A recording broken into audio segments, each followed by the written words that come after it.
আজ সকালে ঘুম ভেঙে আপন মনেই হঠাৎ হেসে উঠলাম। মনে মনে কারণ খুঁজতে গিয়ে বুঝলাম আমি তোমার কথা ভাবছিলাম। Miss you. আমি তোমাকে খুব ভালোবাসতে চাই। তার বিনিময়ে আমি কিছুই চাই না, শুধু চাই তোমার হৃদয়ে একটু জায়গা, যেখান থেকে আমি সারা জীবন তোমাকে ভালোবেসে যাব।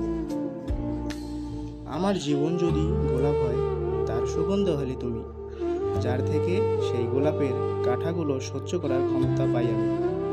আমি জানি না আমি তোমাকে কতটুকু ভালোবাসি, কিন্তু এতটুকু জানি আমি তোমার চেয়ে তোমাকে বেশি ভালোবাসি। আমার এই চোখ দুটি সবসময় তোমায় দেখতে চায়। আমার ইচ্ছারা শুধু তোকে ছোঁয়ার আশায় থাকে, আর স্বপ্নেরা শুধু তোর ভালোবাসার আশায় থাকে।